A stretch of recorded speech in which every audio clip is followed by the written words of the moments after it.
But I'm curious if you had ever had any discussions or interest in joining sort of the MCU before Moon Knight came along, and if not, what kind of made this the project that you really, really wanted to jump into?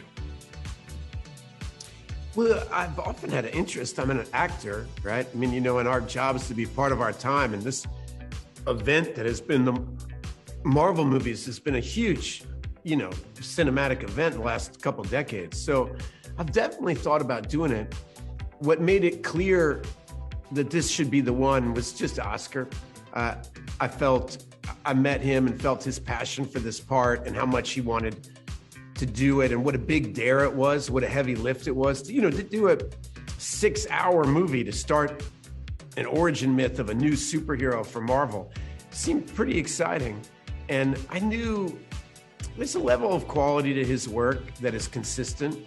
And I felt like the two of us would work well together. So I took the bet. I'm thinking about maybe 10 years ago, let's say, had they come to you and say, hey, we want you to do this streaming series that's based on a comic book. I'm wondering if your answer would have been totally different.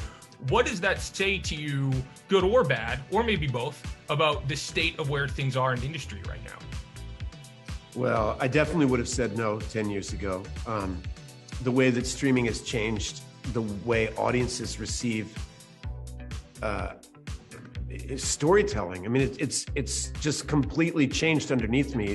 What was a movie and what was TV is just completely different.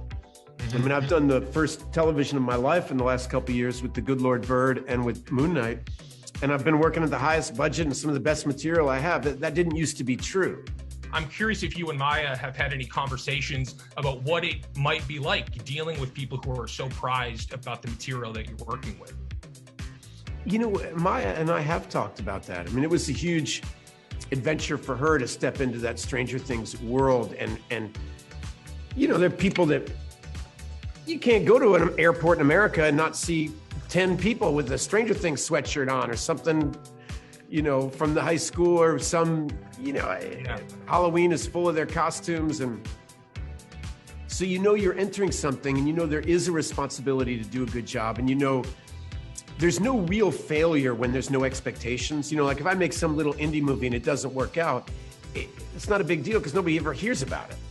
But if there's so much expectation on something and you don't do a good job, the fall is much greater. You know what I'm saying? And sure. But you just have to have a sense of play. I mean, I think I was so proud of Maya for not only joining that Stranger Things universe, but thriving there. I mean, I love her character and that's what you want to do. She said something really beautiful to me about, as a performer, your job is to participate with the audience. Yes, you want to lead and you want to do work that you believe in, but we want people to care about art. And this is what people care about. They really have a passion for this material, and you have to respect them and respect their fandom and try to give them something that's worth it.